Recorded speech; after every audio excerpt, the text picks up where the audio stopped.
എവിടെയാണ് ചായ ഉണ്ടോ എന്നൊക്കെ ഞാൻ പറയും. ഒരു കാര്യം ചെയ്യും, ഞാൻ അഭിനയിച്ച ഇവർക്ക് പകരം എന്തിനാണ് ഇവർക്ക് വെറുതെ ഞാൻ പൈസ കുറച്ച് പ്രേമവാഹമായിരുന്നു. അല്ല, അറേഞ്ച്ഡ് മാരേജ് ആണ്. അതെ, ഒരു സിനിമ നടൻ.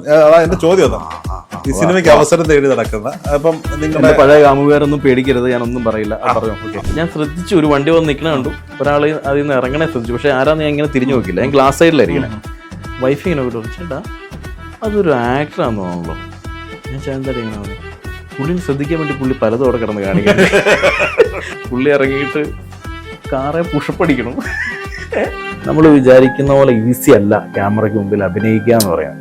ഇപ്പൊ നമ്മൾ അത്ഭുതപ്പെടുത്തുന്ന എല്ലാ നടന്മാരും അവന്മാരുടെ ഒക്കെ കൂടെ എനിക്ക് അഭിനയിക്കണമെന്ന് ആഗ്രഹമുണ്ട്.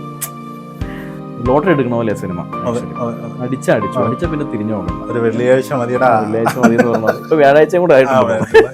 ആഗ്രഹിച്ചതുപോലെ നായകനായി വരാൻ. നായകനല്ല എന്റെ ആഗ്രഹം. അല്ല, എന്റെ ആഗ്രഹം എന്താ മനെ പറയാ അറിയില്ല മനുഷ്യന് പറഞ്ഞിട്ട് പോയാ ഒരു കഥ. ഇപ്പൊ ഈ ഗുരുവായിട്ട് അഭിനയിച്ചതിൻ്റെ ഒരു സ്റ്റോറി പറയുകയാണെങ്കിൽ കൂടി, ഞാൻ ചെറിയ പ്രായത്തിൽ നമ്മുടെ അനീഷ് രവി എന്ന് പറഞ്ഞ ആക്ടർ ഉണ്ടല്ലോ, സീരിയലൊക്കെ ചെയ്ത്, അദ്ദേഹം ശ്രീനാരായണ ഗുരുവായിട്ട് ദൂരദർശനെ അഭിനയിച്ചു വന്നതാണ്. അപ്പം അന്ന് ഞാൻ എനിക്ക് 6-7 വയസ്സുള്ളൂ. അന്ന് അപ്പൻ്റെ കാവ്യമുണ്ടൊക്കെ എടുത്തു കൊടുത്ത് അഭിനയിച്ചിട്ടുണ്ട്. ഞാൻ ചാരമൊക്കെ എടുത്ത് ഭസ്മമായിട്ട് കൊടുത്ത് ഗുരുവായിട്ട് അഭിനയിച്ച് കാണിച്ചിട്ടില്ല. അതേ റോള് ഞാൻ പിന്നെ ചെയ്തു എന്നുള്ളത് മനസ്സിലാവുന്നുണ്ടോ? നമ്മൾ ആഗ്രഹിച്ചാൽ മതി എന്നുള്ളത് എങ്ങനെയോ അത് അവിടെയാണ് നമ്മൾ ഈ പറഞ്ഞ മാനിഫെസ്റ്റേഷന്. അത് വേറെ തരത്തിലുള്ള മാനിഫെസ്റ്റേഷൻ. ആഗ്രഹിച്ചാൽ മാത്രം പോരാ, പോയി നമ്മൾ പ്രവർത്തിക്കാതെ വീട്ടിൽ ഇരുന്നിട്ട് കാര്യമില്ല. ഗുരു കിട്ടണം നിർബന്ധമില്ലല്ലോ, വേറെ എന്തെങ്കിലും കിട്ടാലോ. ശരിക്കും ഞാനന്ന് മീശ പഠിച്ചത് എന്തിനാ അറിയാമോ? ഞാൻ മീശ പഠിച്ചുകൊണ്ടാണ് ഗുരുവിൽ. ഞാൻ വല്ലാർപാടത്തമ്മ എന്ന് പറയുന്ന സീരിയലിന് വേണ്ടി ഓഡീഷന് ഫോട്ടോ അയക്കാൻ വേണ്ടിയിട്ട് മീശ പഠിച്ചതാണ്. പക്ഷെ കിട്ടിയത് ഗുരുവായിട്ടാണ്. അപ്പം ഞാൻ പറഞ്ഞു എനിക്ക് എന്തുകൊണ്ട് മറ്റത് കിട്ടിയില്ല. ഇപ്പൊ ഈ സീരിയലിൽ നിന്ന് ഡ്രാമ തിയേറ്ററിൽ നിന്ന് സിനിമയിലേക്ക് പോകുന്നു. അതില് നിൽക്കണമെന്ന് ആഗ്രഹിച്ചിരിക്കുന്നത് സിനിമയാണ്. സിനിമ തന്നെയാണ്. എന്താണ് ഈ സിനിമയുടെ ഇത്ര വലിയ മാസ്മരികത? സിനിമ ചരിത്രമാണ് അല്ലേ, ഒരു ചരിത്രമായിട്ട് കിടക്കും. ഇപ്പം നമുക്ക് നസീർ യൂട്യൂബൊക്കെ ഉള്ളത് കൊണ്ട് തന്നെ ഇനി വേണ്ട, നമ്മൾ യൂട്യൂബ് പോലും ഇല്ലെങ്കിൽ പഴയ ഫയലുകളൊക്കെ തപ്പിപ്പോയിട്ട് നമുക്ക് നസീറിൻ്റെയും സാറിൻ്റെയും ജയൻ സാറിൻ്റെയും സത്യ സാറിൻ്റെ ഒക്കെ പടങ്ങൾ എടുക്കാം. നാരായണ ഗുരുവായിട്ട് അഭിനയിച്ചത് കിട്ടാനില്ലല്ലോ. യൂട്യൂബിലുണ്ട്. ഗുരുവായിട്ട് അഭിനയിച്ച, മാണിക്യവാസകരായിട്ട് അഭിനയിച്ചൊക്കെ യൂട്യൂബിലുണ്ട്. സീരിയലുകൾക്ക് ഈ പറഞ്ഞ പോലത്തെ റീച്ച് ഇല്ല എന്നുള്ളതാണ്. ചരിത്രത്തിന്റെ ഭാഗമായിട്ട് മാറും. പുതിയ പുതിയ സീരിയലുകൾ വരുമ്പോൾ ഇത് ചരിത്രമാവുന്നില്ലല്ലോ. സീരിയലുകൾ യൂട്യൂബിലുണ്ട്, പക്ഷെ ആരും അത് സെർച്ച് ചെയ്ത് കണ്ടുപിടിക്കാൻ പോകും. സിനിമ എന്ന് പറയുമ്പോൾ വരും തലമുറയൊക്കെ പഴയ സിനിമകളിരുന്ന് കാണും ഇല്ലേ. ഇപ്പോൾ പഴയ ഒരു കവിതയുണ്ട്, ഇവിടെയുണ്ട് ഞാൻ എന്നറിയുവാൻ മധുരമാം ഒരു കൂവൽ മാത്രം മതി, ഇവിടെ ഉണ്ടായിരുന്നു ഞാൻ എന്നറിയുവാൻ ഒരു തൂവൽ നിലത്ത് പൊഴിച്ചിട്ടാൽ മതി എന്ന് പറയുന്ന കുയിലിനെ വെച്ചിട്ടാണ് അല്ലേ. ഒരു കുയിൽ കൂവുമ്പോൾ നമ്മൾ പറയും ആ ഒരു കുയിലുണ്ട്. പക്ഷേ ആ കുയിലില്ലാത്തൊരു സമയത്ത് ആ മരച്ചോട്ടിലൊരു കുയിലിൻ്റെ തൂവൽ കിടക്കുമ്പോൾ നമ്മൾ പറയും ഇവിടെ ഒരു കുയിലുണ്ടായിരുന്നു എന്ന്. അങ്ങനെ ഞാൻ കൂവിക്കൊണ്ടിരിക്കുന്ന സമയം ഇപ്പോൾ ഞാനില്ലാത്തൊരു സമയത്ത് എൻ്റെ കൂവൽ ഇവിടെ ഉണ്ടാവണം, അല്ലെങ്കിൽ എൻ്റെ തൂവൽ ഇവിടെ ഉണ്ടാവണം. എൻ്റെ തൂവൽ ഇവിടെ ഉണ്ടാവും. എൻ്റെ തൂവലാണ് ഞാൻ അഭിനയിക്കുന്ന സിനിമകൾ, വേഷങ്ങൾ. ഇനിയൊരു പ്രൊജക്ട്, പുതിയ പ്രൊജക്ടുകൾ ഏതാ ഇനി വരാൻ പോകുന്നത്? അതെ, ഇറങ്ങാൻ പോകുന്നത് ആബേൽ എന്ന് പറഞ്ഞ സൗബിൻ ഷാഹിറിൻ്റെ, അനീഷ് മൂത്തേടൻ ഡയറക്റ്റ് ചെയ്ത പടം ഇറങ്ങാൻ പോകുന്നുണ്ട്. പിന്നെ ഞാൻ ഒരു മെയിൻ ക്യാരക്ടർ, ഞങ്ങൾ 1-2 പേര് ചെയ്തിട്ടുണ്ട് അതിൽ. അങ്ങനെ ഒരു ക്യാരക്ടർ ചെയ്യുന്ന ഉണ്ണി അവർമ്മ എന്ന് പറഞ്ഞ ആൾ സംവിധാനം ചെയ്ത ഒരു പടം ഇറങ്ങാൻ പോകുന്നത്. നായക കഥാപാത്രത്തിന് തുല്യം എന്നൊക്കെ പറയാം, നായകൻ എന്ന് പറയാൻ പറ്റില്ല. ഞങ്ങൾ 3-4 പേര് അങ്ങനെ ചെയ്യുന്നുണ്ട്. എന്നാൽ പ്രാധാന്യമുള്ള ക്യാരക്ടർ, അതൊരു ഭയങ്കര ഒരു സംഭവമാണ് എന്ന് ഞാൻ 100% വിശ്വസിക്കുന്നു. അതിൻ്റെ ഒരു 3 വർഷമായിട്ട് ഷൂട്ട് ചെയ്യുന്നതാണ്. 3 ഗെറ്റപ്പുകളിലാണത് ഷൂട്ട് ചെയ്യുന്നത്. ഇപ്പം ഞാൻ ഇരിക്കുന്ന ഗെറ്റപ്പ് അതിൻ്റെ വരും ദിവസങ്ങളിലുള്ള ഷൂട്ടിലേക്കുള്ള ഒരു ഗെറ്റപ്പിലാണ്. അപ്പം അങ്ങനത്തെ ഒരു പരിപാടിയാണ്. എന്നാൽ ഞാൻ മുടിയും താടിയൊക്കെ നീട്ടിയതിൽ അഭിനയിച്ചിട്ടുണ്ട്. മിമിക്രി ഞാൻ ഇന്നൊരു സ്റ്റേജ് ചെയ്തിട്ടില്ല. പക്ഷെ വെറുതെ രഞ്ജിത്ത് സാറിന്റെ ശബ്ദം ചെയ്യോ? രഞ്ജിത്ത് സാറിന്റെ സംവിധായകൻ. ഞാൻ ഇന്നുവരെ ട്രൈ ചെയ്തിട്ട് പോലും ഇല്ല. ഒരു രഞ്ജിത്ത് കട്ട് വരുന്നുണ്ട് സംസാരിക്കുന്ന ചില മോഹൻ. അല്ല, എനിക്കറിയാൻ ആഗ്രഹിച്ചിട്ടുണ്ട്. നിങ്ങളൊരു ശബ്ദം പോലും സിമിലർ അല്ലല്ലോ. അതല്ല, ഞാനത് ശ്രമിച്ചിട്ടേ. അങ്ങനെയല്ല, ആരെങ്കിലും പറഞ്ഞിട്ടുണ്ടോ? ഈ രഞ്ജിത്ത് സാറിന്റെ ശബ്ദം പറഞ്ഞു, ശബ്ദമല്ല, ഒരു ഫേസ് കട്ട്, ഒരു എന്തെങ്കിലും ഒരു സാധനം എനിക്ക് അങ്ങനെ ഫീൽ ചെയ്തു, പെട്ടെന്ന് തോന്നിയതാണ്. ആണല്ലേ. പലരും പല ചാക്കോച്ചൻ, ജയസൂര്യ, പൃഥ്വിരാജ് എന്നൊക്കെ പറയാം. ഞാൻ പറയും ഒരു കാര്യം ചെയ്യും, ഇവരോടൊക്കെ വെറുതെ വീട്ടിലിരിക്കാൻ പറയും. ഞാൻ അങ്ങനെ ആരാ പറഞ്ഞു? സുഹൃത്തുക്കളെ ചുമ്മാ എവിടെയാണ് ചായ ഉണ്ടോ എന്നൊക്കെ ഞാൻ പറയും. ഒരു കാര്യം ചെയ്യും, ഞാൻ അഭിനയിച്ച പറയും ഇവർക്ക് പകരം എന്തിനാണ് ഇവർക്ക് വെറുതെ ഞാൻ പൈസ കുറച്ച് അഭിനയിക്കുമല്ലോ എന്നൊക്കെ ചുമ്മാ തമാശക്ക് പറയും എന്നല്ലാതെ രഞ്ജിത്ത് സാറിന്റെ പറഞ്ഞിട്ടേ ഇല്ല. മിമിക്രി ഞാൻ അങ്ങനെ ചെയ്ത് മീൻസ് കൂട്ടുകാരുടെ ഇടയ്ക്കൊക്കെ ചുമ്മാ ഇപ്പോൾ സുരേഷ് ഗോപി എന്നൊക്കെ പറയുമ്പോൾ എല്ലാവരും ചെയ്യും അല്ലേ, അങ്ങനെയൊക്കെ ചെയ്യും. ചെയ്യും ഇല്ല പാവം ഞാനായിട്ടൊന്നും പറയുന്നില്ല. എല്ലാവർക്കും സുരേഷ് ഗോപി പണ്ടത്തെ അല്ലേ, മോഹൻലാൽ, മമ്മൂട്ടി, സുരേഷ് ഗോപി എന്ന് പറയുന്ന ഒരു 3. അമ്മയില് മെമ്പർഷിപ്പ് എടുത്തോ? ഇല്ല. അതിന് ഫീ, അതിൻ്റെ ഒരു എൻട്രി ഫീ ഒക്കെ ഉണ്ട്. എൻട്രി ഫീ ഒന്നും കൊടുക്കാനുള്ള അവസ്ഥയിലേക്ക് ഇപ്പം ഞാൻ എത്തിയിട്ടില്ലാത്തതുകൊണ്ട്. വലിയ വലിയ കഥാപാത്രങ്ങളൊക്കെ ചെയ്യുമല്ലേ? കഥാപാത്രങ്ങൾ ചെയ്യുന്നുണ്ട്. കണ്ടിന്യൂസ് എനിക്ക് പടങ്ങൾ വരുന്നില്ല. അത് വരാൻ ഞാൻ ഒത്തിരി ആഗ്രഹിക്കുന്നുണ്ട്. അപ്പം ഇപ്പം എനിക്ക് ചെയ്യുമ്പോൾ നല്ല എമൗണ്ട് ഒരു പേയ്മെൻ്റ് ഉണ്ട്. ആ പേയ്മെൻറ്റ് ഒരു 4-5 മാസം വീട്ടിൽ വെറുതെ ഇരിക്കുമ്പം അതുകൊണ്ട് ഡിവൈഡ് ചെയ്യുമ്പോൾ അത് ചെറിയ എമൗണ്ട് ആയിട്ട് മാറുമല്ലോ. അപ്പം നമുക്ക് അങ്ങനെ ഒരു സെറ്റപ്പിലേക്ക് എത്തുമ്പോൾ ആഗ്രഹമുണ്ട് തീർച്ചയായിട്ടും മെമ്പർഷിപ്പ് എടുക്കണം എന്നൊക്കെ ആഗ്രഹമുണ്ട്. ഞാൻ വിവാദങ്ങളിലേക്ക് പോകാമെന്ന് വിചാരിച്ച് ചോദിച്ചതാ. ഉണ്ടെങ്കിലും ഇല്ലെന്ന് എല്ലാവരും പറയത്തുള്ളൂ. ആ അവസ്ഥയിലാണ്. അല്ല, അതൊക്കെ ക്ലിയർ ആയി വരുമല്ലോ. ക്ലിയർ ആയി വരട്ടെ. ഒരുപാട് ചാരിറ്റി ഒക്കെ ചെയ്യുന്ന ഒരു സംഘടന ആവശ്യമാണ്. അങ്ങനെ ഒരു സംഘടന ആവശ്യമാണ് തീർച്ചയായിട്ടും. പ്രേമവിവാഹമായിരുന്നു? അല്ല, അറേഞ്ച്ഡ് മാരേജ് ആണ്. അതെ, ഒരു സിനിമ നടൻ. എന്റെ ചോദ്യം അതാ, ഈ സിനിമയ്ക്ക് അവസരം തേടി നടക്കുന്ന അപ്പം നിങ്ങളുടെ പഴയ കാമുകാരൊന്നും പേടിക്കരുത്, ഞാനൊന്നും പറയില്ല. പറഞ്ഞു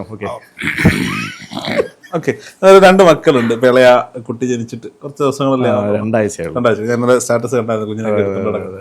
അപ്പം സ്വാഭാവികമായിട്ടും വിവാഹം ആലോചിച്ച് ചെല്ലുമ്പോൾ ഒരു പ്രധാന പ്രശ്നമാണ് സിനിമയിൽ ഇങ്ങനെ അവസരങ്ങളൊക്കെ ചോദിച്ചു കിടക്കുന്ന. നമുക്ക് സൈഡ് വരുമാനം ഉണ്ട്, അത് പറഞ്ഞു. എങ്കിൽ പോലും എങ്ങനെയായിരുന്നു ആ വീട്ടുകാരുടെ ഒരു? അവിടെയും ഒരു പ്രത്യേകതയുണ്ട്.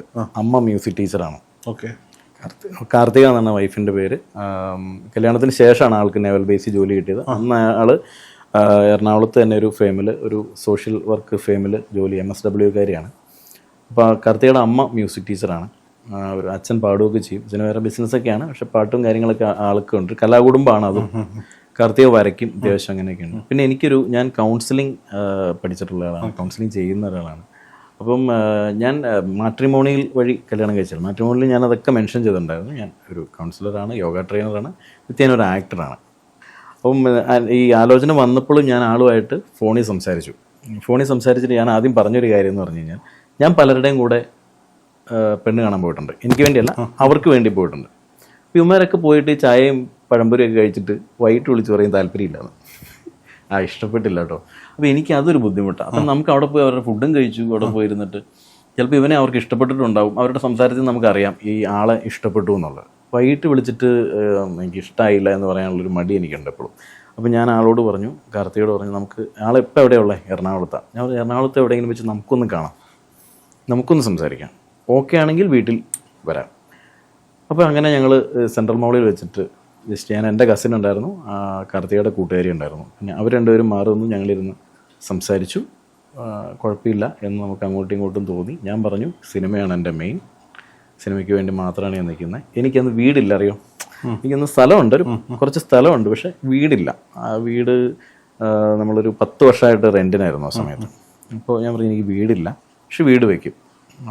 ഇങ്ങനെയൊക്കെ പറഞ്ഞിട്ടാണ്. ആക്ച്വലി താല്പര്യം ഉണ്ടെങ്കിൽ മാത്രം മതി. വീട് എന്നുള്ളതൊക്കെ നമ്മുടെ ഒരു സ്വപ്നമായിട്ട് പിന്നീട് വയ്ക്കാവുന്ന കാര്യങ്ങളാണ്. സിനിമയാണ് എൻ്റെ ഫോക്കസ്. നാളെ ചിലപ്പോൾ സിനിമയ്ക്ക് വേണ്ടി ഞാൻ ഈ തൊഴിലൊക്കെ വേണ്ടെന്ന് വെക്കാം എന്നൊക്കെ പറഞ്ഞു. അപ്പോൾ ആൾ ഓൾറെഡി ഈ പറഞ്ഞ പോലെ ഭയങ്കര ഗുരു ഭക്തയാണ്. ഗുരുവിൻ്റെ ക്ലാസ്സുകളൊക്കെ എടുത്തുകൊണ്ടിരുന്ന ആളാണ്. അതാണോ എന്ന് എനിക്കറിയില്ല, അതാ ഒരു പക്ഷേ അറിയില്ല കേട്ടോ. പക്ഷേ ആള് ഇപ്പോഴും ആ ഒരു സപ്പോർട്ട്. ഞാൻ കല്യാണം കഴിച്ച് കയറുന്നതൊക്കെ റെൻറ്റ് വാടക വീട്ടിലേക്കാണ്. പക്ഷേ ഇപ്പോൾ വീട് വെച്ചു. ഡെവലപ്മെൻറ്റ് മാത്രമേ ഉണ്ടായിട്ടുള്ളൂ. ആഫ്റ്റർ മാരേജ് ഡെവലപ്മെൻറ്റ് മാത്രമേ ഉണ്ടായിട്ടുള്ളൂ. ഒരു ഗുരുദേവൻ്റെ അനുഗ്രഹം എന്ന് തന്നെ വിശ്വസിക്കുന്നു. ഞാൻ അങ്ങനെ തന്നെ ആഗ്രഹിക്കുന്ന ആളാണ്. എനിക്ക് ഭയങ്കര ഇഷ്ടമാണ്, എൻ്റെ ഗുരുവിനെ ഭയങ്കര ഇഷ്ടമാണ്. ഞാൻ പ്രതീക്ഷിച്ച കഥ ഏതാണെന്നറിയോ? ഗുരുവിലേക്ക് വരാം. ഞാൻ പ്രതീക്ഷിച്ച കഥ ഏതാന്ന് വെച്ച് കഴിഞ്ഞാൽ സ്പാ സിനിമയിൽ മാസ്ക് വെച്ചിട്ട് ഒരാള് വരില്ലേ, എന്ന് പറഞ്ഞ ഊരില്ലേ എന്ന് പറഞ്ഞ പോലെ വലിയ ബിൽഡപ്പ് കൊടുത്ത ആക്ടറാണ് എന്ന് പറഞ്ഞ് ബിൽഡപ്പ് കൊടുത്ത് അവിടെ ചെന്നപ്പം ഈ പെൺകുട്ടി ഏത് പടത്തിൽ അഭിനയിച്ച് അന്ന് തന്നെ അതൊക്കെ ടൈമിംഗ് ആണ്. ഞാൻ ഓപ്പറേഷൻ ജാവ ചെയ്യുന്ന സമയത്ത് കല്യാണം കഴിക്കണം. ഓപ്പറേഷൻ ജാവയാണ് എൻ്റെ കരിയർ ടേൺ ചെയ്ത് വിടുന്ന പടം. അപ്പോൾ അത് ഷൂട്ടിന് ഇടയ്ക്കാണ് എൻഗേജ്മെന്റ്. കല്യാണത്തിന് എല്ലാവരെയും ഞാൻ വിളിച്ച, ഇർഷാദക്ക എല്ലാവരെയും, തരുൺമൂർത്തി എല്ലാവരെയും വിളിച്ച, ബാലുവിനെയൊക്കെ വിളിച്ച. പക്ഷെ കോവിഡ് സമയമായിപ്പോയി, 50 പേര് കല്യാണമായി. കാരണം ഇർഷാദക്ക തന്നൊരു ഒരു ഒരു ഒരു ഇതുണ്ട്, മോനെ ഇപ്പൊ വേണോടാ എന്ന് ചോദിച്ച പുള്ളി കല്യാണമൊക്കെ എന്തിനാണെന്നുള്ള മൂടി ചോദിച്ചാണ്. അപ്പോൾ അത് ഞങ്ങൾ ഇപ്പോഴും പറയും കാണുമ്പോൾ, അന്ന് ഞാൻ പറഞ്ഞ എങ്ങനെയുണ്ട്, ഇപ്പൊ എങ്ങനെ അതുമായിട്ട് വല്ലോ കണക്ഷൻ ഉണ്ടോ? ഞാൻ പറഞ്ഞു കണക്ഷൻ ഒന്നും ആയിട്ടില്ല ഇതുവരെ, പ്രശ്നമൊന്നുമില്ല എന്ന് ഞാൻ പറയും.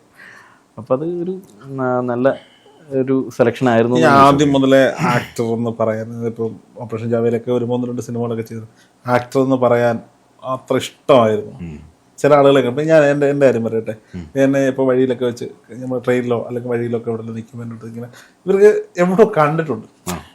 ഞാൻ എപ്പോഴും ലുക്ക് മാറ്റി കിടക്കുന്നതാണോ, ചിലപ്പോൾ മുടി എടുക്കും, എല്ലാവർക്കും അറിയാം. അല്ല അങ്ങനെയല്ല, എവിടെ കണ്ടിട്ടുണ്ട്, ആരാന്നറിയില്ല. കാരണം നമ്മള് പൊളിറ്റിക്സ് കൈകാര്യം ചെയ്യും, അങ്ങനെ കുറച്ച് ഇവർ പറയുമ്പോഴും ഞാൻ എവിടെ കണ്ടിട്ടുള്ളൂ. അപ്പൊ എനിക്ക് പറയണമെന്നുണ്ട്, യൂട്യൂബർ എന്റെ വീഡിയോ കണ്ടിട്ടുണ്ടാവും. എനിക്ക് ഭയങ്കര മടിയാ, ഞാൻ പറയാൻ അറിയില്ല ഏട്ടാ, അല്ല എന്നാലും എവിടെ കണ്ടിട്ടുണ്ട്, വീഡിയോ ഒക്കെ അങ്ങനെ 2 ചാനലിലൊക്കെ. പിന്നെ അറിയാവുന്നവർക്ക് അറിയാം, എന്നാലും ഇങ്ങനെ പറയുന്ന ആളുകളും ഉണ്ട്. അതിനകത്ത് 2 കൂട്ടരുണ്ട്. ചിലർ ജെന്യൂൻ ആയിട്ട് തന്നെ ഈ ഡൗട്ട് വെക്കുന്നവരുണ്ട്. ഇപ്പൊ എന്റെ ഈ അതാണല്ലോ എന്നോട് ചോദ്യം, അതായിരിക്കുമല്ലോ. അപ്പൊ ഞാനും ഇങ്ങനെ അറിയപ്പെടാൻ ഭയങ്കര ആഗ്രഹിക്കുന്ന ആളാണ്. ബേസിക്കലി നമ്മുടെ ഒക്കെ ഉള്ളിൽ അതുണ്ട്, ആൾക്കാർ തിരിച്ചറിയണമെന്ന് അല്ലേ, എല്ലാവരുടെ ഉള്ളിൽ അത് തന്നെയാണ്. അപ്പൊ എന്നോട് പലരും ചോദിക്കാറുണ്ട്. അപ്പൊ ചോദിക്കുമ്പോൾ എൻ്റെ ഒരു വിഷയം, ഞാൻ ഫേസ് ചെയ്യുന്നൊരു വലിയ പ്രശ്നം നിങ്ങൾക്ക് ഇല്ലാത്തൊരു പ്രശ്നം കൂടെ ഉണ്ട്. ആ സിനിമയിൽ ഏത് സീനാന്ന് ഞാൻ പറയണം. ദൃശ്യത്തില് ഏതാ ദൃശ്യത്തില്? അപ്പൊ പിന്നെ ഞാൻ ആ സീൻ പറയണം. ഇത് കുറച്ച് ദിവസം പറയുമ്പോൾ കുറച്ച് ആളുകളോട് പറഞ്ഞ് നമ്മൾ മടുക്കും, നമുക്ക് പിന്നെ അതൊരു ബുദ്ധിമുട്ടാണ്. അപ്പം ഞാൻ ഏതെങ്കിലും പരിപാടിക്ക് ചെല്ലുമ്പോൾ, അല്ലെങ്കിൽ വേറെ എന്തെങ്കിലും പരിപാടി, കല്യാണത്തിന് ചെല്ലുമ്പോഴാണെങ്കിലും ഇതാരാന്ന് മനസ്സിലായോ, സിനിമയിൽ അഭിനയിക്കണമെന്ന് പറയുമ്പോൾ ഞാൻ അവിടെ ഇടാൻ മിണ്ടല്ലോ അറിയാം. ഇനി ഞാൻ അവരോട് സീൻ പറയാൻ നിൽക്കണം. ഏത് പടം? അതെ, ഞാനത് കേട്ടിട്ടുണ്ട് കേട്ടോ. എൻ്റെ ഏറ്റവും അടുത്തൊരു സുഹൃത്തുണ്ട്, പുള്ളി ഒരുപാട് സിനിമകളിൽ നല്ല വേഷങ്ങൾ ചെയ്ത ആളാണ്. പുള്ളിയോട് എവിടെയൊക്കെ പോകുമ്പോൾ നമ്മൾ വലിയ പ്രൗഡായിട്ട്, ഇന്ന സിനിമയുടെ സംവിധായകനാണ്, ഏതാ പടം, അതിൽ ഏസില്ലായിരുന്നു. ഇത് പറയുമ്പോ ഈ ആളുകൾക്കൊക്കെ ഭയങ്കര എക്സൈറ്റ്മെന്റും ഒക്കെയാണ്. പക്ഷെ പിന്നെ ഞാൻ ചെയ്തതെന്ന് വെച്ചാൽ ഇത് മുഴുവൻ കൂടെ പ്രൊഫൈൽ എന്നുള്ള രീതിയിൽ ഡയറക്ടേഴ്സിന് അയച്ചു കൊടുക്കാനൊക്കെ ഞാൻ അഭിനയിച്ച എല്ലാം കൂടെ ഒരു 5 മിനിറ്റ് കൊണ്ട് 5 മിനിറ്റത്തെ ഒരു വീഡിയോ അതിന് പറയാ ഷോറിയിലാക്കി. അപ്പൊ ഞാൻ ചോദിക്കണവരോട് അതാണ്, അതൊരു മെയിൻ സാധന. ഒത്തിരി ചോദിക്കുന്നവരോട് ഞാൻ പറയും, യൂട്യൂബിൽ വിനോദ് ബോസ് നടിച്ചാൽ നിങ്ങൾക്ക് എൻ്റെ ഷോറിയിൽ കാണാം, ഗൂഗിളിൽ നിന്ന് കാണാം. ഇനി ഇൻസ്റ്റയിലോ ഫേസ്ബുക്കിലോ വിനോദ് ബോസ് നടിച്ചാൽ ഞാൻ അഭിനയിച്ച ഷോറിയിൽ കാണാം. ഇനി അതല്ലെങ്കിൽ ഞാൻ വാട്സപ്പിൽ അയച്ചുതരാം. അപ്പം അത് ചെയ്യും. ഇപ്പം ദൃഢത്തിന് ശേഷം എനിക്ക് കിട്ടിയൊരു മൂഡ് എന്ന് പറഞ്ഞാൽ പലരും അല്ലാണ്ട് തന്നെ ദൃഢത്തിലെ ആളെന്നുള്ള രീതിയിൽ ഐഡന്റിഫൈ ചെയ്ത് തുടങ്ങി. അത് ഭയങ്കര ഒരു അതിന്റെ ഒരു സമയം വരും. വലിയ പ്രായമൊന്നും ആയിട്ടില്ലല്ലോ, 18 വയസ്സല്ലേ ആയിട്ടുള്ളൂ. ചില ആളുകൾ പണ്ട് ഞങ്ങള് വിഷ്വൽ കമ്മ്യൂണിക്കേഷൻ ഞാൻ പഠിച്ചത്. അപ്പം പഠിക്കുന്ന സമയത്താണ് എൻ്റെ ഒരു കൂട്ടുകാരൻ്റെ ചേട്ടൻ്റെ കല്യാണം. ആലപ്പുഴ കളർകോട് 5 ഓഡിറ്റോറിയത്തിൽ വെച്ചിട്ടാണ് കല്യാണം. അപ്പോൾ പഠിക്കുന്ന സമയം മറ്റേ അഹങ്കാരം മൂത്തിരിക്കുന്ന സമയമുണ്ടല്ലോ. നമ്മൾ കൂട്ടുകാരെ കൂടെ വന്നിട്ട് വണ്ടി ഇറങ്ങിയിട്ട് അവിടെ ഇങ്ങനെ ഓഡിറ്റോറിയത്തിൻ്റെ അറ്റത്ത് ഇങ്ങനെ പുറത്ത് നിൽക്കുമ്പോൾ ഒരു കൊറോള കാർ വന്നിരുന്നു 2008. അപ്പം ആദ്യം ഇവൻ അഹങ്കാരിച്ച് പറഞ്ഞിട്ടുണ്ട്, സുരേഷ് ഗോപിയുടെ ബന്ധുവിനെയാണ് ചേട്ടൻ കിട്ടുന്നത്. അപ്പോൾ കൊറോള വന്നിരുന്നു. അതിനകത്ത് നല്ല പരിചയമുള്ള ഒരു ചേച്ചി ഇറങ്ങി, രാധി ചേച്ചിയാണ്, കണ്ടിട്ടുണ്ടല്ലോ. ഫ്രണ്ട് ഡോർ തുറന്ന് പുള്ളി 6 അടി പൊക്കത്തി സുരേഷ് ഗോപി ഇറങ്ങിയിട്ട് പുള്ളി ഇങ്ങനെ ഞാൻ അതിൻ്റെ ചില ആറ്റിറ്റ്യൂഡ് അതാണ്. അല്ല, വേറൊരു കേസ് ഉണ്ട് കേട്ടോ. ഇപ്പം കഴിഞ്ഞ ദിവസം ഞാനും വൈഫും കൂടെ ഒരു ഹോട്ടലിരുന്ന് ഫുഡ് കഴിക്കുമ്പോൾ ഞാൻ ശ്രദ്ധിച്ചു, ഒരു വണ്ടി വന്ന് നിൽക്കണ കണ്ടു, ഒരാൾ അതിൽ നിന്ന് ഇറങ്ങണേ ശ്രദ്ധിച്ചു. പക്ഷെ ആരാന്ന് ഞാൻ ഇങ്ങനെ തിരിഞ്ഞു നോക്കില്ല, ഞാൻ ഗ്ലാസ് സൈഡിലായിരിക്കണേ, നമ്മുടെ തൃപ്പൂണിത്തുറ ശരവണ ഹോട്ടലിലായിരിക്കും. അപ്പം ഞങ്ങൾ കഴിച്ചുകൊണ്ടിരിക്കുമ്പോൾ വൈഫ് ഇങ്ങനെ പോയിട്ട് പറഞ്ഞു, ചേട്ടാ അതൊരു ആക്ടറാന്ന് തോന്നുള്ളൂ. ഞാൻ എന്താ ഇങ്ങനെ തോന്നി, പുള്ളിനെ ശ്രദ്ധിക്കാൻ വേണ്ടി പുള്ളി പലതും അവിടെ കിടന്ന് കാണിക്കാൻ. ഞാൻ നോക്കിയപ്പം പേര് ഞാൻ പറയാനില്ല, നമ്മുടെ ഒറ്റ സുഹൃത്താണ്. പുള്ളി ഇറങ്ങിയിട്ട് കാറെ പുഷപ്പ് അടിക്കണം, ആരെയും ഈ കൈയൊക്കെ പൊക്കുന്നു, ഇങ്ങനെയൊക്കെ കാണിക്കുന്നു. ശരി, ഞാൻ പറഞ്ഞു ഇങ്ങനെ കാണിച്ചു. പുള്ളി നീ ഇവിടെ ഉണ്ടോടെ ഒന്ന് കുറെ നേരം. ചിലർക്ക് അത് ഭയങ്കരമായിട്ട് കാണിക്കണം എന്നുള്ള. അതെ. നമ്മളെവിടെയൊക്കെ പോയി കഴിഞ്ഞാൽ ഞാനത് കാണാൻ വേണ്ടിയിട്ടല്ല, പക്ഷെ നമ്മളാരെങ്കിലും നോക്കണ്ടോന്നൊക്കെ നമ്മൾ അത് നമുക്ക് ഇഷ്ടമാണ് കാണിക്കാതെ കാണിക്കാൻ വേണ്ടിയിട്ട് ചെയ്യണം എനിക്ക് ഭയങ്കര മടിയാ. ഓക്കെ, എന്തായാലും ഇപ്പൊ ഇളയ കുട്ടി സന്തോഷത്തോടെ കുടുംബവും സിനിമയും ഒക്കെ. ഇപ്പൊ ഇനി അടുത്ത ഷൂട്ട് വരുന്ന ഷെഡ്യൂൾ അടുത്ത ഓഗസ്റ്റിലൊരു പടം ഉണ്ട്. ജൂലൈ റെസ്റ്റ് ആണ്. ജൂലൈ ഇപ്പൊ കറക്റ്റ് ടൈമിംഗ് ആണ്. വൈഫിന്റെ കൂടെ ഇരിക്കേണ്ട സമയം, ഡെലിവറി കഴിഞ്ഞിട്ടുള്ള ഒരു റെസ്റ്റിംഗ് ടൈം. അങ്ങനെയൊക്കെ പറഞ്ഞോണം, പടം വന്നാ ഓടും. പടം ഞാൻ പറഞ്ഞു, പടം വന്ന് നീ എങ്ങനെയെങ്കിലൊക്കെ ഒന്ന് അഡ്ജസ്റ്റ് ചെയ്ത് പിടിക്കണം. വീട്ടിൽ അച്ഛനമ്മയൊക്കെ ഉണ്ട്, അവരുടെ കൂടെ ഇരിക്കും, കുഴപ്പമില്ല. പിന്നെ ഇപ്പത്തെ ഒരു കാര്യം ഓപ്പൺ ആയിട്ട് പറഞ്ഞാൽ, നമ്മൾ വിചാരിക്കുന്ന പോലെ ഈസി അല്ല ക്യാമറയ്ക്ക് മുമ്പിൽ അഭിനയിക്കുക എന്ന് പറയാൻ. ഇപ്പൊ നമ്മൾ അത്ഭുതപ്പെടുത്തുന്ന എല്ലാ നടന്മാരും ആരും ആയിക്കോട്ടെ, അത്ഭുതം നിങ്ങൾക്ക് തോന്നിയിട്ടുണ്ടെങ്കിൽ അതിന്റെ പിറകെ ഭയങ്കര എഫേർട്ട് ഉണ്ട്. അവന്മാരുടെ ഒക്കെ കൂടെ എനിക്ക് അഭിനയിക്കണമെന്ന് ആഗ്രഹമുണ്ട്. മനസ്സിലായോ? അതൊരു ഭയങ്കര പരിപാടിയാണ്. നമുക്ക് നിസ്സാര പരിപാടിയല്ല ക്യാമറയ്ക്ക് മുമ്പിൽ നിന്നിട്ട്. ഈ സിനിമയായിട്ട് ഒരു ബന്ധം ഇല്ലാതെ ഇത് കണ്ടു മാത്രം പോകുന്ന ആളുകൾ എന്ത് കാണിച്ചു എന്നൊക്കെ പറഞ്ഞിട്ടു എന്നോട് പലരും പറയും, ആ വിനോദ നീ അവിടെ മറ്റേ എക്സ്പ്രഷൻ കിട്ടാ പോരാന്നൊക്കെ. ഞാൻ ചോദിക്കില്ല, ഇത്ര ഈസി ഉള്ള പേര് ഞാൻ അതെങ്കിലും ഇട്ടല്ലോ എന്ന് ഞാൻ ആലോചിക്കുന്നത്. ഇതിനകത്ത് രസം എന്ന് വെച്ച് കഴിഞ്ഞാൽ നമ്മളിപ്പോ തുടരും പറഞ്ഞുകൊണ്ടിരുന്നത്, തുടരുമിന്റെ സെറ്റിൽ ഒരു ദിവസം ഫുള്ള് ഞാനുണ്ടായിരുന്നു. അപ്പൊ എന്റെ ഒരു ഫ്രണ്ട് അതിനകത്ത് അഭിനയിക്കുന്നു. അപ്പം ഞാൻ പേര് പറയുന്ന പുള്ളി അതില്ല, അതുകൊണ്ടാണ്. അപ്പം അവിടെ ചെന്നു, ഞങ്ങൾ രാവിലെ പുള്ളി എന്നെ വിളിച്ചിട്ട് പറഞ്ഞു, എടാ ഞാൻ എറണാകുളത്തുണ്ട്. അപ്പൊ പുള്ളിയുടെ ഡയറക്ടർ കൂടിയാണ്, പുള്ളിയുടെ പടം വർക്കെടുത്തോണ്ടിരിക്കുന്ന സമയം, നമുക്കൊന്ന് പോണേ, നീ ഫ്രീ ആണോ എന്ന് ചോദിച്ചു. അങ്ങനെ ഞാനും എന്റെ കൂടെ ഒരാളുണ്ട്, ഞങ്ങൾ മൂന്നുപേരുടെ ഇവിടുന്ന് ആടിപ്പാടി ഉല്ലസിച്ച് ഉച്ചയോടുകൂടി അവിടെ എത്തി ഉടനെ നമ്മൾ അവിടെ ചെന്നു. അപ്പൊ പോലീസ് സ്റ്റേഷനിലാണ്, അവിടെ ലാലേട്ടനെ അറസ്റ്റ് ചെയ്തുകൊണ്ട് വെച്ചിട്ടുള്ള സാധനങ്ങളൊക്കെ ഷൂട്ട് ചെയ്തുകൊണ്ട് നടക്കും. അപ്പൊ ക്യാരവാനിട്ട് നമ്മള് ക്യാരവാനിൽ പോയി പുള്ളിയുടെ മുടിയൊക്കെ വെട്ടി, ഓട്ടോക്കാരനാണ്, വേഷമൊക്കെ ഇട്ട്. അപ്പം ലാലേട്ടനായിട്ടുള്ള കോമ്പിനേഷൻ സീനാണ്. ലാലേട്ടനെ പോലീസ് സ്റ്റേഷനിൽ കൊണ്ടുവിടുന്ന, ഓട്ടോയിൽ കൊണ്ടുവിടുന്ന. പുള്ളി ഓട്ടോയിൽ വന്ന് ഇറങ്ങുന്നുണ്ട്, പക്ഷെ അല്ല അത് മാറ്റിയിട്ട് പിന്നെ ശശാങ്കനെ വെച്ച് ചെറുതാക്കിയിട്ടാണ്, ശശാങ്കനാണ് അത് ചെയ്തിരിക്കുന്നത്. പുള്ളിക്ക് പിന്നെ ബാക്കി തീർക്കാൻ പറ്റിയില്ല. അപ്പം ഞാൻ ആലോചിക്കുന്നത് രാത്രി 9 മണി വരെ ഇത് ഷൂട്ട് പോയി. ലാലേട്ടൻ്റെ കൂടെ വരുന്നു, ഇവരും കൊണ്ടാക്കുന്നു, ഇവർ തമ്മിലുള്ള ഒരു ഇന്ററാക്ഷൻ, ഡയലോഗ് ഉണ്ട് അതിനകത്ത്. ഇതൊക്കെ എടുത്ത് ഞങ്ങൾ തിരിച്ചു വന്നു. തിരിച്ചു വന്ന പുള്ളി വരുന്നുണ്ട്, ഇനി ബാക്കിയുണ്ട് ഈ ഓട്ടോയില് റണ്ണിങ്ങില് ഈ ഡ്രൈവറും ലാലേട്ടനുമായിട്ടുള്ള കോൺവെർസേഷൻ എടുക്കാൻ. അപ്പൊ വന്നു 10ാമത്തെ ദിവസം ഈ പുള്ളി സംവിധാനം ചെയ്യുന്ന സിനിമ പൂജ പെട്ടെന്ന് തുടങ്ങേണ്ടി വന്നു, ഓണായി. മറ്റേ ചെയ്യാൻ പറ്റിയില്ല. അപ്പൊ ഞാൻ ആലോചിക്കണം, ഒരു ദിവസം ഉച്ച തൊട്ട് വൈകുന്നേരം വരെ ഷൂട്ട് ചെയ്ത് ഈ സാധനം, ഇദ്ദേഹത്തിന്റെ ഡേറ്റ് പ്രശ്നം വന്നു. ലാലേട്ടൻ അഭിനയിച്ച സാധനമാണ്, ഇദ്ദേഹത്തിന്റെ ഡേറ്റ് വന്നിട്ട് മാറിപ്പോയി. അത് പിന്നീട് ശശാങ്കനെ വെച്ചിട്ട് ചെറിയൊരു സാധനമാക്കിയിട്ട് ചെയ്തിട്ടാണ്. അപ്പൊ ഞാൻ എത്ര രൂപയുടെ ലോസും എന്തുമാത്രം മനുഷ്യന്റെ കഷ്ടപ്പാടുമാണ്. വലിയ കഷ്ടപ്പാടുണ്ടെന്ന്. ഈ OTT തിയേറ്ററിൽ വന്നപ്പോൾ വലിച്ചു കീറാനായിട്ട് യൂട്യൂബേഴ്സ്, മെയിൻ നമ്മുടെ വ്ളോഗേഴ്സ് പറഞ്ഞ ഭയങ്കര മോശം ഇതാ പറയാം, ഇഷ്ടപ്പെട്ടില്ല എന്ന് പറയാം, പക്ഷെ അത് അത്രയും വലിച്ചു കയറണ്ടെന്ന് എനിക്ക് തോന്നുന്നു. അതിന്റെ പിറകിലത്തെ ഒരു വലിയ കഷ്ടപ്പാടുണ്ട്. ഇപ്പൊ ഞാൻ എന്റെ വീട്ടില് എന്റെ അച്ഛനും അമ്മയും എന്റെ ഭാര്യയൊക്കെ ഉറ്റുനോക്കുന്ന ഒരു ക്യാരക്ടർ അത്. ഞാൻ പറഞ്ഞു അവരോട്, ഒരു പ്രധാനപ്പെട്ട പരിപാടി ഞാൻ ചെയ്തിട്ടുണ്ട്. അടിച്ചു ലോട്ടറി എടുക്കണ പോലെ സിനിമ. അടിച്ച പിന്നെ തിരിഞ്ഞു നോക്കണ്ട, ഒരു വെള്ളിയാഴ്ച മതി എന്ന് പറഞ്ഞാൽ ഇപ്പൊ വ്യാഴാഴ്ച കൂടെ ആയിട്ടുണ്ട്. അപ്പൊ ഞാൻ ഇങ്ങനെ, എന്നെ പോലെ ഒരുപാട് പേരുടെ പ്രതീക്ഷയാണ് ഒരു സിനിമ എന്ന് പറഞ്ഞത്. ദൃഢത്തെ വലിച്ച് കീറി ഒട്ടിക്കാൻ മാത്രം മോശമാണോ ദൃഢം? ഇല്ല, അല്ലെ? OTT കത്തി എന്ന് പറഞ്ഞു കഴിയുമ്പോൾ നിങ്ങളൊന്ന് ആലോചിച്ചാൽ മതി. ഇപ്പോഴത്തെ മെയിൻ ഒരു ഹിറ്റ് പടത്തേക്കാൾ മേളിലാണ് OTT പോയിക്കൊണ്ടിരിക്കുന്നത്. അപ്പൊ അതൊരു മോശം പടമല്ല. പിന്നെ എന്തുകൊണ്ട് അവരുടെ ഇഷ്ടമായിരിക്കാം, അയാൾക്ക് ഇഷ്ടപ്പെട്ടിട്ടുണ്ടാവില്ല, പക്ഷെ അയാളെ ഒരു വ്യക്തിഹത്യ ചെയ്യുന്നവരൊക്കെ വലിച്ചു കയറുന്ന ഒരു വ്യക്തിയെ തന്നെ ടാർഗറ്റ് ചെയ്ത് തന്നെ. ഞാൻ ഇങ്ങനെ പറയുന്നവരോട് എനിക്കെന്നേ ഉള്ളൂ, നിങ്ങളൊരു പടം ഒരാൾക്കൊരു കുറ്റം പറയണമെങ്കിൽ ഞാൻ സിമ്പിൾ ആയിട്ട് ഞാൻ പറയാണ്, അയാളൊന്ന് ചെയ്ത് കാണിച്ചിട്ട് ഈ മേഖലയിൽ എവിടെയെങ്കിലും ഒരു നല്ല കഥയാകട്ടെ, സംവിധാനമാകട്ടെ, തിരക്കഥയാകട്ടെ, അഭിനയം ഏതെങ്കിലും ചെയ്ത് കാണിച്ചിട്ട് വിമർശിക്കും. ഇപ്പൊ നമുക്ക് ഇത് ഒരു ബന്ധവുമില്ല, ഈ സിനിമയായിട്ടൊരു ബന്ധമില്ലാണ്ട് വെറുതെ പൈസക്ക് വേണ്ടി മാത്രം. പക്ഷെ നെഗറ്റീവ് പറഞ്ഞാൽ അവർക്ക് വ്യൂവേഴ്സ് കൂടുള്ളൂ എന്ന് പറയുന്ന സാധനമുണ്ട്. പക്ഷെ ഒരാളും തരം നോക്കിയാണ് ആ നെഗറ്റീവ് പറയുന്നത് എന്നും കൂടെ ഉണ്ട്.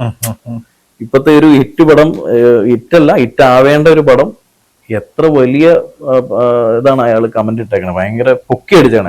OTT ഒരു 15 മിനിറ്റ് കണ്ടിരിക്കാൻ എനിക്ക് പറ്റിയില്ല. ഇതെങ്ങനെ കണ്ടാ നിങ്ങളുടെ അടുത്ത പടം 15 മിനിറ്റിന് OTT ആ പടം കണ്ടിരിക്കാൻ പറ്റിയില്ല. ആളാ പടത്തെ കുറിച്ച് ഭയങ്കര റീച്ച് ആയിട്ടാണ്. ആ പടത്തിൽ അഭിനയിച്ചവരോ അതിന്റെ ഡയറക്ടറോ അതിന്റെ പ്രൊഡ്യൂസറോ ഒന്നും മോശമായിട്ടല്ല ഞാൻ ഈ പറഞ്ഞത്. അവർക്ക് തന്നെ മനസ്സിലായിട്ടുള്ള കാര്യമായിരിക്കാം എന്ന് ഞാൻ വിചാരിക്കുന്നു. അത്രത്തോളം ഒന്നും പറയരുതെന്നേ, അല്ലെങ്കിൽ എല്ലാവരുടെയും കോമൺ ആയിട്ട് എടുത്ത് പറയണം. അങ്ങനെയല്ല ആള് പറയണേ. അപ്പൊ അങ്ങനെയുള്ള ടാർഗറ്റ് പരിപാടികളൊന്നും പിടിക്കാണ്ടിരിക്കുക എന്നുള്ളതാണ് എന്റെ ഒരു എളിയ അഭിപ്രായം. എന്തെങ്കിലും അദ്ദേഹത്തെ കാണുകയാണെങ്കിൽ 55 ദിവസം ഷൂട്ട് എന്ന് പറയുമ്പോൾ ഒരു വർഷത്തെ കുറെ പേരുടെ കഷ്ടപ്പാടില്ലേ. അതിനെക്കുറിച്ച് ചിന്തിച്ചാൽ ആ പടത്തിൽ ഇപ്പൊ ഞങ്ങൾക്കല്ല കഷ്ടപ്പാട്, ആക്ടേഴ്സിന് ആ സമയത്ത് എൻട്രി ചെയ്യാൻ മതി. എന്തൊക്കെ കാരണങ്ങൾ കൊണ്ട് പുറകെ എന്തൊക്കെ കാരണങ്ങൾ കൊണ്ട് പ്രൊഡക്റ്റ് ഇങ്ങനെ ആയി മാറും. ഇപ്പൊ ഇപ്പൊ അഖിൽമാരാണ് പുള്ളി ചെയ്ത സിനിമ താത്വിക അവലോകനം, ഒരുപാട് പോരായ്മകൾ ആ സിനിമയിലുണ്ട്. പക്ഷെ നമ്മളിത് പറയുമ്പോഴും അതിനോട് ചേർന്ന് നിന്ന ആളുകൾ നമ്മളോട് പറഞ്ഞൊരു സാധനമുണ്ട്, എടാ ഇതല്ല അവൻ എഴുതി വെച്ച സാധനം, അവന്റെ സ്ക്രിപ്റ്റ് ഇതല്ലായിരുന്നു, അവന് അതൊരു അവൻ ഇട്ട ബഡ്ജറ്റിന്റെ 1/3 ബഡ്ജറ്റിൽ തീർക്കേണ്ടി വന്നൊരു സിനിമയാണ്. അപ്പൊ സ്വാഭാവികമായിട്ടും അവൻ ആർട്ടിസ്റ്റിലും ബാക്കിയുള്ള കാര്യങ്ങളിലൊക്കെ കോംപ്രമൈസ് ചെയ്തിട്ടുണ്ട്. ഞാൻ ഉദാഹരണം നമുക്ക് അറിയാവുന്ന ഒരാളുടെ പടം എന്ന നിലയിൽ നമ്മൾ പറഞ്ഞതാണ്. പല കാര്യങ്ങളിൽ കോംപ്രമൈസ് ചെയ്യുന്നത് കൊണ്ടായിരിക്കും ചില ഇൻഗ്രീഡിയൻസ് അങ്ങ് താത്വിക അവലോകനത്തെ എല്ലാവരും കുറ്റം പറയുമെങ്കിലും ഞാൻ തിയേറ്ററിൽ പോയി കണ്ടത് എനിക്ക് ഓക്കെ എന്ന് തോന്നിയൊരു സിനിമയാണ്. ഓക്കെ, ആ സിനിമയിലെ പല ക്യാരക്ടറുകളും മറ്റു പലതും ചെയ്തിരുന്നെങ്കിൽ അതൊരു മനോഹരമായ സിനിമയായി മാറിപ്പോയിരുന്നു. നായകനാകട്ടെ, അല്ലെങ്കിൽ അവർ മോശക്കാരെന്നല്ല ഞാൻ പറയുന്നത്, മണിപ്പൂർ അയച്ചുകൊണ്ട് മാനാണ് നായകനായിട്ട് വന്നത്, ഇതൊന്നുമല്ല ഞാൻ പറയുന്നത്. ഇപ്പൊ ലാലേട്ടനെ വെച്ച് ചെയ്യുന്നതും മറ്റൊരാളെ വെച്ച് ചെയ്യുന്നതും തമ്മിലുള്ള കമ്പാരിസൺ ഉണ്ട്. ഇപ്പൊ ഈ ബിനു പപ്പു ചേട്ടൻ തുടരും സിനിമയിൽ നല്ലോണം പെർഫോം ചെയ്തിട്ടുണ്ട്. പുള്ളിയാണ് ലാലേട്ടന്റെ വേഷം ചെയ്യുന്നെങ്കിലും ആ ഒരു വ്യത്യാസമില്ലേ, അതാണ് തീർച്ചയായിട്ടും പലയിടങ്ങളിലും വന്നിരിക്കുന്നത് എന്ന് പറഞ്ഞു. അപ്പൊ എന്തായാലും ദൃഢമായി തന്നെ OTT പോകുന്നു. ഇനി വരാൻ പോകുന്ന സിനിമകൾ തിയേറ്ററുകളിൽ ഹിറ്റാകട്ടെ, വലിയ പ്രൊജക്ടുകളുടെ ഭാഗമാകട്ടെ. ആഗ്രഹിച്ചതുപോലെ നായകനായി വരാൻ. നായകനല്ല എന്റെ ആഗ്രഹം, എന്റെ ആഗ്രഹം ഓർമ്മിച്ചിട്ടുണ്ടോ നായകൻ എന്നുള്ളതല്ല, എനിക്ക് ഒരു ക്യാരക്ടർ റോള് ചെയ്യാൻ പറ്റുന്ന, എല്ലാത്തരം ക്യാരക്ടർ റോളും ചെയ്യാൻ പറ്റുന്ന ഒരു ആക്ടറാണോ എന്റെ ഒരു ആഗ്രഹം. അപ്പൊ ഞാൻ സേഫ് സോൺ, അത് സേഫ് ആയിട്ട് നോക്കിയിട്ടല്ല. ഇപ്പൊ പലരും പറയില്ല ആ റോൾ എനിക്ക് പറ്റില്ല, അതുകൊണ്ട് ഞാൻ പിടിക്കണില്ല എന്ന് പറയുന്ന പല ആക്ടേഴ്സിനെ അറിയാം. പക്ഷെ എനിക്ക് അതൊക്കെ ഒന്ന് മുട്ടി നോക്കണം ആഗ്രഹം. അതെന്റെ ഒരു അഹങ്കാരമായിട്ട് നിങ്ങൾ കാണരുത്, അത് എനിക്കൊന്ന് മുട്ടി നോക്കണം, അത് ചെയ്ത് നോക്കണം. മനസ്സിൽ എവിടെയെങ്കിലും ഒരു ഡയറക്ഷൻ സ്വപ്നം ഉണ്ടോ? ഡയറക്ഷൻ സ്വപ്നം ഇല്ല, എനിക്ക് സ്റ്റോറി എഴുതാറൊക്കെ ഉണ്ട്. സ്ക്രിപ്റ്റിങ് താല്പര്യമാണ്. ഡയറക്റ്റ് ചെയ്യുമോന്ന് എനിക്കറിയില്ല, അങ്ങനെ പ്ലാൻ ചെയ്തിട്ടില്ല. സ്ക്രിപ്റ്റ് ഒക്കെ എഴുതാൻ ഇഷ്ടമാണ്, എഴുതുന്നുണ്ട്, സൈഡായിട്ടൊക്കെ എഴുത്ത് നടക്കുന്നുണ്ടോ ഇപ്പൊ പാരലായിട്ട്. പക്ഷെ അത് ചിലപ്പോൾ വേറെ ആളായിരിക്കും ഡയറക്റ്റ് ചെയ്യുക, സിനിമ ആവുകയാണെങ്കിൽ. അങ്ങനെ ഒരു ആഗ്രഹങ്ങളുണ്ട്. അതായിരിക്കും അവർ നല്ലതെന്ന് വിചാരിച്ചിട്ടാണോ? അതാണ് നല്ലതെന്ന് വിചാരിച്ചിട്ടാണോ? എന്താ മോനെ ഇങ്ങനെ ഈ വരുന്ന ആളുകളെ ഇങ്ങനെ സൂചിപ്പിച്ചു കൊടുത്തത് എന്താ അറിയാം, വേറെ കേസുണ്ട്. അല്ലാതെ അതിനകത്തൊരു കാര്യമുണ്ട്. ഇപ്പൊ കൂട്ടുകാരനാണ് തരുൺമൂർത്തി എന്ന് പറഞ്ഞ ആള് സംവിധായകൻ, നടനാകാൻ ആഗ്രഹിച്ച ആളാണ്, അറിയാലോ. അദ്ദേഹം പിന്നെ സംവിധാനത്തിലേക്ക് വന്നു. ഈ സംവിധായകരിൽ ഏറ്റവും ഫേമസ് ആയിട്ടുള്ള ഒരാളെന്നുള്ള രീതിയിലേക്ക് ഇപ്പൊ എത്തി, അത് റീച്ചിലേക്ക് എത്തി. എന്ന് വെച്ചാൽ ഞാനും അതേ വഴി തന്നെ പോകാൻ ആഗ്രഹിക്കുന്ന ശരിയല്ലല്ലോ. പക്ഷെ പുള്ളി മോട്ടിവേറ്ററാണ്. പുള്ളി എനിക്കൊരു മോട്ടിവേഷൻ ആണ്, അല്ല ഇൻസ്പിറേഷൻ ആണ്. അതിനേക്കാൾ അപ്പുറത്ത് ഇപ്പൊ ആദ്യത്തെ ഒരു സ്ക്രിപ്റ്റ് തരുൺമൂർത്തിയെ പോലെ ഒരാൾ അല്ലെങ്കിൽ മറ്റൊരാൾ ഫേമസ് ആയിട്ടുള്ള ഒരാൾ സംവിധാനം ചെയ്ത് കഴിയുമ്പോൾ നമ്മള് പരിപാടി പ്രൂവ് ചെയ്ത് കഴിഞ്ഞാൽ രണ്ടാമത്തെ പടം നമുക്ക് ഡയറക്ട് ചെയ്യാൻ പറ്റും. അതങ്ങനെ ഉണ്ടാവാം, പക്ഷെ എനിക്ക് ആ ഒരു അങ്ങനത്തെ ചിന്തയില്ല. തരുൺ അന്നും ഡയറക്ഷൻ മോഹമുണ്ട്. പുള്ളി ഷോർട്ട് ഫിലിം ഒക്കെ ഡയറക്ട് ചെയ്യണതാണ്, പരസ്യങ്ങൾ ഡയറക്ട് ചെയ്യണതാണ്. എനിക്ക് പക്ഷെ അതിലൊക്കെ അഭിനയിക്കണം എന്ന് ആഗ്രഹം. നിങ്ങളൊരു ആഡ് ചെയ്താലും എനിക്ക് നിങ്ങളൊക്കെ സംവിധാനം ചെയ്തോളൂ, ഞാൻ അഭിനയിച്ചു. എനിക്ക് വേറൊരു കേസും കൂടിയാണ്. ഞാനിപ്പോ ഒരു ഏകാംഗ നാടകം ചെയ്യാൻ ആഗ്രഹിക്കുന്നു. അപ്പൊ എന്റെ ഒരു ഇഷ്ടം നിങ്ങൾക്ക് മനസ്സിലായെന്ന് വിചാരിക്കും. അഭിനയിക്കാന്നുള്ള എന്റെ അൾട്ടിമേറ്റ് ആഗ്രഹം. മനസ്സിലായി. ഇപ്പൊ ഞാൻ തന്നെ അഭിനയിക്കുന്ന ഒരു നാടകം എനിക്ക് ചെയ്താൽ കൊള്ളാമെന്നുണ്ട്. ഞാനൊരു 3 പേരോട് എഴുതി തരാൻ പറഞ്ഞിട്ടുണ്ട്. എപ്പോഴാ കിട്ടണമെന്ന് അറിയില്ല. അങ്ങനെ ഞാൻ ചിലപ്പോ എനിക്ക് ഭയങ്കര ഇഷ്ടമാണ്. അഭിനയമാണ് എന്റെ മെയിൻ പരിപാടി. ഇനിയിപ്പൊ അതൊരു നായക കഥാപാത്രമാണെങ്കിൽ തീർച്ചയായിട്ടും ചെയ്യും. ഓക്കെ, എല്ലാവിധ ആശംസകളും നന്നായിരിക്കട്ടെ. ഇനിയും വലിയ ഉയരങ്ങളിലേക്ക് എത്തുമ്പോൾ ഞങ്ങൾ അങ്ങോട്ട് വിളിച്ചുമ്പോ ഫോൺ എടുക്കാൻ പറ്റാത്ത അത്രയും തിരക്കിലേക്ക് മാനേജർ എടുക്കുമല്ലോ. നമ്മുടെ ആഗ്രഹം അതാണ്. നമ്മൾ എല്ലാവരുടെയും മൈൻഡ് പറയുന്നത് അങ്ങനെ തന്നെയാണ്. ഇപ്പൊ ഇലക്ഷൻ കഴിഞ്ഞില്ലേ, നമുക്ക് മറ്റേ പൊളിറ്റിക്കൽ ചാനലുണ്ട്. നമ്മൾ എത്രയോ പേരെ പാടി പുകഴ്ത്തി. അന്ന് ഈ ഇലക്ഷൻ സമയത്തൊക്കെ എന്റെ ഒരു മിസ് കോൾ കണ്ടു കഴിഞ്ഞാൽ ഏത് പോരാത്തിലായാലും തിരിച്ചു വിളിച്ചെന്ന് ചോദിച്ചിട്ട് എന്തെങ്കിലും ഇൻഫർമേഷൻ പാസ് ചെയ്യാനാണോ അല്ലെങ്കിൽ വിളിച്ചെടുക്കില്ല. അത് പലരും മന്ത്രിമാരായതേ. ഞാനൊരു നിങ്ങളൊരു ചവിട്ടുപലകയായിരുന്നു. അങ്ങനെയല്ല, നമ്മുടെ കഴിവുണ്ടെന്ന് ചോദിച്ചതല്ല ഞാൻ പറയുന്നത്. ഇലക്ഷന്റെ വോട്ടെടുപ്പിന്റെ അന്ന് വരെയും നമ്മൾ വിളിക്കുമ്പോൾ ഫോൺ എടുത്തിരുന്ന അല്ലെങ്കിൽ തിരിച്ചു വിളിച്ചിരുന്ന പല ആളുകൾ അവർ തിരക്കുകൊണ്ടാണ്, കുറ്റം പറയുന്നതല്ല. കാണുമ്പോ 5 വർഷത്തേക്ക് ആവശ്യമില്ലല്ലോ, എന്നാലും ആവശ്യമുണ്ട്. മന്ത്രിയുടെ MLA ഒക്കെ തിരക്ക് നമുക്ക് മനസ്സിലാവും. എന്നാ തിരിച്ച് ഇങ്ങോട്ട് വിളിച്ചിട്ട് നീ എന്താ വിളിക്കാത്തെന്ന് ചോദിക്കുന്ന ആളുകളുണ്ട്. മറ്റൊരു തിരക്കൊണ്ടാണ്. അതാണ് ഞാൻ പറഞ്ഞത്, നമ്മൾ വിളിച്ചാലും ഫോൺ എടുക്കാൻ പറ്റാത്ത അത്രയും തിരക്കിലേക്ക് പോകണമെന്നുള്ളതാണ് നമ്മുടെ ആഗ്രഹം. സംഭവിക്കട്ടെ. എന്നിട്ട് ഞാൻ തിരിച്ച് വിളിക്കും. ഞാൻ തിരിച്ച് എന്തിനാണോ നീ വിളിച്ചത്? സിനിമാഭിനയവും പരിപാടികളും മറ്റു കാര്യങ്ങൾക്കിടയിലൂടെ ഈ ചെണ്ട എന്ന് പറഞ്ഞൊരു പ്രൊഫൈല് പറഞ്ഞത് കൊട്ടാൻ പോകുന്ന ആളാണെന്ന് ഇടയ്ക്ക്. അതെ അതെ അതെ അതെ. ചെണ്ടയേട്ടന്റെ പരിപാടി ഞാനേ +2 കഴിഞ്ഞപ്പോൾ തൊട്ട് ചെണ്ടമേളം പഠിച്ചിട്ടുണ്ട്. അന്നേരം എന്റെ പഞ്ചാരി ശിങ്കാരി ഞാൻ അത് പറഞ്ഞു, ജിത്തു സാറായിട്ടുള്ള കണക്ഷന്റെ കാര്യം പറഞ്ഞു അല്ലേ. പ്രശാന്ത് മുത്തോലവരം പ്രശാന്ത് എന്ന് പറയാം, ആശാനാണ്. ക്ലാസിക്കൽ മേളം, അതിനകത്ത് പഞ്ചാരി, അടന്ത, ചെമ്പട അങ്ങനെയുള്ള മേളങ്ങൾ. ശിങ്കാരി പുറത്താണ്. അത് നമുക്ക് ഈ പറഞ്ഞ പോലെ അതൊരു ഓളം മേളം. ഇതിനകത്ത് മൊത്തം കാൽക്കുലേഷൻ നിങ്ങള് പഞ്ചാരിയാണ് ഫോളോ ചെയ്തത്? അങ്ങനെയല്ലത്. ക്ലാസിക്കൽ മേളം എന്ന് പറയുന്ന ഒരു സംഭവം ഉണ്ടല്ലോ. ക്ലാസിക്കൽ മേളം സിനിമാറ്റിക് ഡാൻസും ക്ലാസിക്കൽ ഡാൻസും. ക്ലാസിക്കൽ ഡാൻസിനകത്ത് മോഹിനിയാട്ടം ഉണ്ട്, കുച്ചിപ്പുടി ഉണ്ട്, ഭരതനാട്യം ഉണ്ട് എന്ന് പറഞ്ഞ പോലെ ക്ലാസിക്കൽ മേളത്തിനകത്താണ് അങ്ങ് പറഞ്ഞ പഞ്ചാരി, ചെമ്പട, അടന്ത, പാണ്ഡ്യൊക്കെ ക്ലാസിക്കൽ മേളങ്ങളാണ്. ശിങ്കാരി എന്ന് പറഞ്ഞ സിനിമാറ്റിക് ഡാൻസ്. ഇത് രണ്ടും തമ്മിലുള്ള വ്യത്യാസം ഇതാണ്. നമ്മൾ ക്ലാസിക്കൽ മേളക്കാരനാണ്. ക്ലാസിക്കൽ മേളം അങ്ങനെ തന്നെ പറയാം, ആ മേളക്കാരനാണ് ഞാൻ. അപ്പൊ ഒരു മോഹിനിയാട്ടക്കാരൻ എന്നൊക്കെ വേണം പറയാം, ഈ ഡാൻസ് എടുക്കുവാണെങ്കിൽ. അതുപോലെ അല്ലെങ്കിൽ ക്ലാസിക്കൽ ഡാൻസർ എന്ന് പറഞ്ഞ പോലെ. എനിക്കറിയാം, എന്റെ വീട്ടിൽ ചെണ്ടക്കാരനുണ്ട്. എന്നിട്ടാണോ നിങ്ങൾ എന്റെ ഫാദറല്ലോ വൈഫ് കിട്ടും, അല്ലെങ്കിൽ കൂട്ടും, അവരെല്ലാവരും കിട്ടും. പുള്ളി അങ്ങനെ ഫേമസ് എന്നല്ല ഞാൻ പറഞ്ഞത്. പുള്ളി റെയിൽവേയിലായിരുന്നു, റിട്ടയർഡ് ആയ ജീവിതം മുഴുവൻ ഇപ്പം അച്ഛന്റെ കൂടെ പൈസക്ക് വേണ്ടിയിട്ടൊന്നുമല്ല, പൈസ വാങ്ങൂല്ലോ തോന്നുന്നു. പുള്ളിക്ക് ആ ഒരു ഭയങ്കര ക്രൈസ്. രാവിലെ എഴുന്നേക്കുമ്പോൾ ശംഖുവിളിയും കൊമ്പുളിയും കേട്ടാ ഞാൻ എഴുന്നേക്കുന്നത് ഇവിടെ എറണാകുളത്തുള്ളപ്പോ. അഡിക്ഷൻ ആയി പോയി രാവിലെ അങ്ങനല്ല, പഠിക്കുന്നതാ പുള്ളി. ഓരോ ദിവസം ഓരോ കാര്യങ്ങളും പഠിക്കുന്നതാണ്. ബാക്കി പറയും. അപ്പോ വീടിന്റെ അടുത്തുള്ള അമ്പലത്തിൽ അദ്ദേഹം പഠിപ്പിക്കാൻ വരികയും അങ്ങനെ +2 കഴിഞ്ഞപ്പോൾ ഞാൻ ചെണ്ട പഠിക്കാനിരുന്നു. ഇപ്പം ഏകദേശം അത്രയും വർഷം, വീണ്ടും എന്റെ പ്രായം ഞാൻ പറയുന്നത്, അത്രയും വർഷമായിട്ട് ഞാൻ ചെണ്ടമേളം, ഉത്സവമേളങ്ങൾ ചെയ്യുന്നയാളാണ്. ഭയങ്കര ഇഷ്ടമുള്ളൊരു താളബോധം. തബല പഠിച്ചിട്ടുണ്ട് 7ാം ക്ലാസ്സിലൊക്കെ പഠിക്കുമ്പോൾ. പിന്നെ അമ്മയുടെ റിഹേഴ്സലൊക്കെ, കഥാപ്രസംഗത്തിന്റെ റിഹേഴ്സലൊക്കെ കണ്ടിട്ട് ഈ കുഞ്ഞിനെ പോലെ നമുക്ക് അങ്ങനെ ഒരു സാധനം. ഇപ്പൊ അമ്മ ക്ലാസ് ഒക്കെ എടുക്കും, യുവജനോത്സവത്തിനൊക്കെ ഉള്ളവർക്ക്. വർഷത്തിൽ 1-2 കഥാപ്രസംഗത്തിനോട് താല്പര്യമില്ലാതായി പോയ. എനിക്ക് ഇഷ്ടമാണ്. ഞാൻ അമ്മച്ചിയോട് പറഞ്ഞു, അമ്മച്ചിന്ന് ഞാൻ വിളിക്കണം, അമ്മച്ചിയോട് ഞാൻ പറഞ്ഞു എനിക്കൊരു കഥ റെഡിയാക്കി താന്ന് പറഞ്ഞു. പക്ഷെ അമ്മച്ചി അതിനൊരു ഇനിഷ്യേറ്റീവ് എടുക്കാനുള്ള ഞാനും അതിനുവേണ്ടി അങ്ങ് ഇരുന്നില്ല. പറയണം, ശബ്ദമുണ്ട്, ഡബ് ചെയ്യുന്ന ആളാണ്, മോഡുലേഷൻ കിട്ടും, ഒരു സ്റ്റേജെങ്കിലും ഒരു കാര്യം ചെയ്യാം നമുക്ക്, ടാസ്ക്. അമ്മച്ചിനെ കാണുമ്പോഴെങ്കിലും ഇത് ഓർത്ത് ചെയ്ത് കൊടുക്കാൻ വേണ്ടിയിട്ട്. അമ്മച്ചിയുടെ ഏറ്റവും ഇഷ്ടപ്പെട്ട കഥാപ്രസംഗം ഏതാ? അമ്മച്ചിയുടെ മാറ്റുവിൻ ചട്ടങ്ങളെ എന്ന് പറയുന്ന കഥാപ്രസംഗം. മറ്റേ സാധനമാണോ? രാഷ്ട്രീയമല്ല, വിപ്ലവം രാഷ്ട്രീയ വിപ്ലവം അല്ല. ആക്ച്വലി ഒരു അമ്മച്ചിയുടെ പേര് പള്ളിപ്പുറം മഹിളാമണി. ഈ സാംബശിവൻ അദ്ദേഹത്തിന്റെ കാലഘട്ടത്തിൽ ഉണ്ടായിരുന്ന ലേഡീസ് വളരെ ചുരുക്കമായിരുന്നാലും ഒരാളാണ് അമ്മ. അപ്പൊ 9ാമത്തെ വയസ്സിൽ സ്റ്റേജിൽ കയറിയ ആളാണ്. അപ്പം ഈ മറ്റേ ആട് കിടന്നെടുത്ത പൂടെ എങ്ങനെ കാണും, മുല്ലപ്പൂമ്പടി ഏറ്റ് കിടക്കും കല്ലിനുമുണ്ട സൗരഭ്യം. അപ്പൊ മാറ്റുവൻ ചട്ടങ്ങളെ അതല്ല മറ്റേ കോമഡി സാറ്. മാറ്റുവൻ ചട്ടങ്ങളിൽ നിന്ന് നമ്മൾ അതിന്റെ ചീന്തി എടുത്തൊരു ഏട് അങ്ങനെ പറയാം. ഇവിടെ പറഞ്ഞിട്ട് പോയാ മതി. അമ്മച്ചി കേൾക്കുന്നു, ഇങ്ങനല്ല ചെയ്യുന്നത്, ഇങ്ങനെയാണെന്ന് ഞാനേ സീരിയസ്ലി എനിക്ക് അങ്ങനത്തെ അങ്ങനെ കഥ പറയാൻ എനിക്ക് വലിയ പാടാ. ഒരു കഥ പറ. ഇല്ല പറഞ്ഞിട്ട് പോയാ ഇല്ലെങ്കിൽ ഞാൻ പറയും. എനിക്ക് പേടിയൊന്നും അത് വേണമെന്നില്ല. ദൃഢത്തിന്റെ കഥയും കഥാപ്രസംഗമായിട്ട് പറഞ്ഞാലും അയ്യോ അന്നാണ് സിമ്പിൾ അല്ലേ? ടൈം തന്നെ എനിക്കൊരു 20 മിനിറ്റ്. ഇല്ല സീരിയസ്ലി ഞാൻ അങ്ങനെ അതിനകത്തെ അമ്മയുടെ കഥാപ്രസംഗത്തിലെ പാട്ടുകൾ എനിക്ക് ഇഷ്ടമാണ്. മതി ഒരു കഥയുടെ ഒരു കഥ പറയാൻ അറിയില്ല. പക്ഷെ എനിക്ക് പഠിച്ച് പറയണമെന്ന് ആഗ്രഹമുണ്ട്. പഠിച്ചിട്ട് അത് പറയണം. എന്നാലും ട്രൈ ചെയ്ത് പ്ലീസ്, പ്രേക്ഷകർക്ക് വേണ്ടി കഥാപ്രസംഗത്തിന്റെ ചീന്തി. അമ്മയുടെ പറച്ചിലെന്ന് പറഞ്ഞാലേ, ഞാൻ ഓപ്പൺ ആയിട്ട് പറയട്ടെ, അമ്മ ഹൈലി ടാലന്റഡ് ആണ്. അമ്മച്ചി പറയണ പോലെ അതുകൊണ്ട് അമ്മച്ചി പറയണ കഥാപ്രസംഗം ഒബ്സർവ് ചെയ്യാൻ ശ്രമിച്ചിട്ടുണ്ടെങ്കിൽ പഠിക്കാൻ ശ്രമിച്ചിട്ടുണ്ട്. അമ്മച്ചി പറയുന്ന പോലെ പറയണ്ട. വിനോദ് ബോസിന്റെ രീതിയിൽ പറയുമ്പോ അമ്മച്ചി പറയണ ഇവ ഇത്രയും മോശമായിട്ടാണ് ഇത് പറഞ്ഞത്. പറയാൻ അറിയില്ല മനുഷ്യര്, പറഞ്ഞിട്ട് പോയാൽ മതി.